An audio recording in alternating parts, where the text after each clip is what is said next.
You ever wake up, stretch out your arms, take a look around and think, now, what in the world is happening here? Because once you're past 70, it's as if someone flipped the script and didn't bother telling you there was a rewrite. Things you once took for granted now feel odd, even ridiculous. And no, it's not just your memory playing tricks on you. The world shifts, your priorities change, and suddenly some things just stop adding up. Take fashion trends, for instance. Let's talk about jeans that get more expensive the more holes they have. Back when you were younger, ripped clothes meant you needed a needle and thread. Now they sell shredded denim for hundreds of dollars and call it fashion. You try to make sense of it, but honestly, what used to be called worn out is now high style. And no matter how long you stare, it still doesn't compute. Or consider passwords. You need one for your bank, another to read the news, another for groceries, and every site demands a capital letter, a number, a hieroglyph, and a piece of your DNA. And just when you've scribbled it all in a little notebook, some app tells you that's not secure. So now your password for checking the weather looks like a math equation, and you still get locked out. It's like the world is testing your sanity one login at a time, then there's small talk. You get older, and your tolerance for chatting about the weather or someone's cousin's dog's birthday flies right out the window. When you were younger, you'd nod politely, maybe even toss in a "how nice." But after 70, your patience shrinks and your honesty grows. You start asking the real questions. You get straight to the point. And the funny part is, people act surprised, like they didn't just waste 15 minutes talking about gluten-free cupcakes. Dating apps, yes, I said it. The idea of finding love, or let's be honest, even a decent lunch companion, through an app makes your head spin. Swipe left, swipe right, emojis, filters, ghosting. What happened to bumping into someone at the supermarket or meeting at church? Now it's like shopping for romance, like picking out curtains, and half the time you're not even sure the person in the photo is still alive. Speaking of photos, what's with people photographing their lunch? At 70 plus, your priorities shift dramatically. A hot meal is meant to be eaten, not documented from 5 angles. You don't need proof you had eggs. You just need salt, pepper, and maybe a slice of toast if your doctor still allows bread. You sit there watching people adjust the lighting on a salad, and you can't help but wonder, is this real life? Then there's noise. Loud restaurants, blaring TV, screeching car alarms. It all becomes unbearable. When you were younger, you might have enjoyed a concert or a party. But now you crave silence like it's a luxury. You want a quiet corner, a good book, and maybe the sound of birds. Anything above a whisper feels like an attack on your soul. And don't get me started on those Bluetooth speaker backpacks young folks wear like musical jetpacks. Customer service menus, press 1 for English, 2 for billing, 3 to scream into the void. By the time you reach a human, you've forgotten why you called. Back in the day, you'd dial a number and someone would answer, a real person with a real voice. Now you get a robot asking for your mother's maiden name while you shout, "Representative," into your phone like it owes you money. Then there's the obsession with youth. Every commercial, ad, and headline pushing creams, serums, diets, detoxes, all trying to sell you the idea that younger is better. But you've lived long enough to know youth isn't everything. You've earned your wrinkles, scars, and silver hair. You carry decades of wisdom and laughter on your skin. And it's strange how the world keeps pretending aging is a disease instead of the privilege it truly is. And perhaps the strangest thing of all, the way people start treating you like you're invisible. You walk into a store and the cashier talks to the person behind you. You make a suggestion in a conversation and someone repeats it like it was their idea. After 70, it's like you become a ghost in plain sight. But you're still here, still thinking, still feeling, still dreaming. You just see things differently now. And maybe that's exactly why so much no longer makes sense. You see, getting older isn't just about changing bodies. It's about changing eyes. You start seeing through things nonsense, pretense, the things people waste their lives worrying about. You've been around long enough to know what matters and what doesn't. And that clarity is a gift, even if the rest of the world hasn't caught up yet. There's a strange power in realizing how much noise you can let go of. You stop chasing people who don't appreciate you. You stop explaining yourself to those who have already made up their minds. You don't waste time pretending to enjoy things you don't. That kind of peace isn't for sale. You earn it one strange, confusing, hilarious, and sometimes infuriating moment at a time. And yet, despite so many things no longer making sense, there's beauty in it, because once you stop trying to keep up, you start noticing the moments that really count. A good laugh with an old friend, a walk where your knees don't complain too much, a song on the radio that takes you back to a time you thought you'd forgotten. These are the things that start making more sense than ever.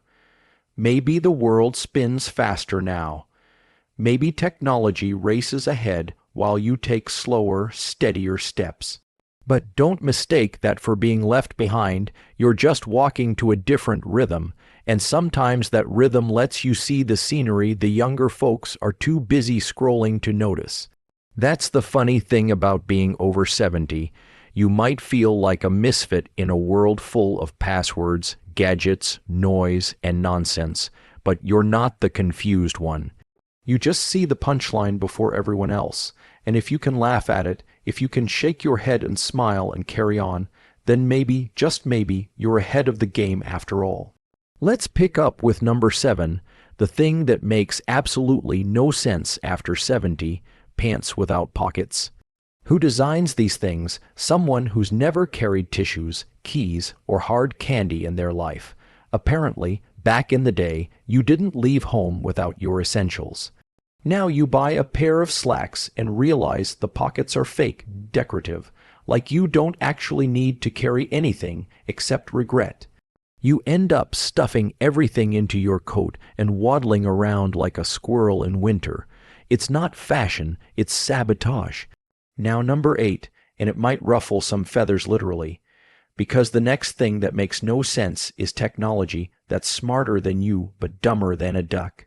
Case in point, the GPS on your phone. It's supposed to be your trusty sidekick, but instead it takes you on joyrides through back alleys and across railroad tracks. You just wanted to get to the pharmacy, and somehow you end up face to face with a goose guarding a bike path like it's Buckingham Palace. You're too old to be chased by angry birds over a miscalculated left turn, and the GPS still insists you've arrived. And number 9, maybe the most important one, the expectation that older people should always be sweet, quiet, and agreeable.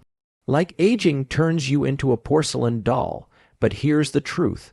After 70, you've earned the right to be bold, to be loud, to speak up when something's wrong. There's a wisdom that comes with years, but the world often confuses it for passivity, as if you should be content sitting quietly while the world rushes by. But your voice still matters, your stories matter, and your opinions are sharper now than ever. So what happens when all these things start to make less sense? You adapt, of course, but you also start asking different questions. You begin to measure your days not by what you've accomplished, but by how you felt, not by how many likes or clicks or messages, but by the smile of someone you love, the taste of your morning coffee, or the way your favorite chair creaks just a little when you settle into it. You learn that it's okay to say no. No to drama, no to expectations, no to anything that doesn't bring peace. And once you get the hang of that, a lot of things that once made no sense start becoming clear. You begin decluttering not just your closet, but your life. You let go of friendships that only drain you. You release grudges that have been renting space in your heart for too long. You don't care if your socks match anymore. You care if your grandkids call or if the roses finally bloomed in the yard. Priorities become real. And in that clarity, you find a kind of joy that younger folks can't quite grasp yet. You also stop apologizing for taking your time.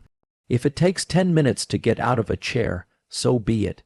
If you read every label in the grocery store aisle because you're watching your sodium, who's rushing you? You earned that time, it's yours, take it. The irony is, the older you get, the less you worry about time, even though you're more aware of how precious it is. Because now every moment feels more golden, every laugh is richer, every tear feels truer, and when you say, I love you, it carries the weight of decades behind it. That's a kind of treasure you don't get from youth. You get it from living. You may look in the mirror and not recognize the face staring back. The lines, the spots, the folds, they weren't there yesterday, were they? But then you remember every one of those lines tells a story. Every scar is a survival. Every gray hair is a badge of honor. And suddenly the reflection feels less foreign. It feels like home. What doesn't make sense to the world often makes perfect sense to someone who's lived long enough to see behind the curtain. You've seen how fast things change. You've watched music shift, wars start and end, presidents come and go. You've been through loss and love, and maybe even both in the same week. And still here you are. You find yourself becoming a walking library. You hold recipes that don't exist on paper. You remember how your mother hummed while folding laundry. You remember gas costing less than a candy bar, and even though the world forgets, you don't. You carry it all quietly, proudly. So, what do you do when the world doesn't make sense anymore? You laugh. You sit down with friends and share a story so outrageous that halfway through, everyone's wiping their eyes and pounding the table. You find the absurdity in it all. You don't take yourself too seriously. And when someone younger rolls their eyes, you just smile because you know something they don't yet. That life is short, but it's also wide and messy and beautiful, and most of it won't make sense. No matter how many birthdays you've had, you lean into the chaos with a sense of humor. When your hearing aid squeals in the middle of church, you make a joke. When your knees crack like bubble wrap, you name each sound and give it a backstory. You treat every small annoyance as a tiny performance. Because if you can't laugh, what's the point? And maybe, just maybe, that's what aging is really about. Not resisting the nonsense, but learning to dance with it. To grin at it, to find rhythm in the randomness and wisdom in the weird. So, next time someone asks why you still go on walks, why you insist on writing checks, or why you talk to your plants like they're part of the family, just shrug and say, it makes sense to me. Because after 70, you've earned the right to do what feels right, even if no one else gets it, especially if no one else gets it. And if someone tries to hand you jeans with no pockets again, smile politely, then hand them a Werther's Original. Shake your head and walk away with your candy, your clarity, and your sense of humor fully intact. Now, if you've made it this far, maybe you're nodding along. Or maybe you're laughing a little because some of this hits too close to home. Either way, don't keep it to yourself. Hit that subscribe button and drop your city in the comments. I want to know where the wise folks of the world are watching from. Because while the world may not always make sense, this community we're building together, that makes perfect sense to me.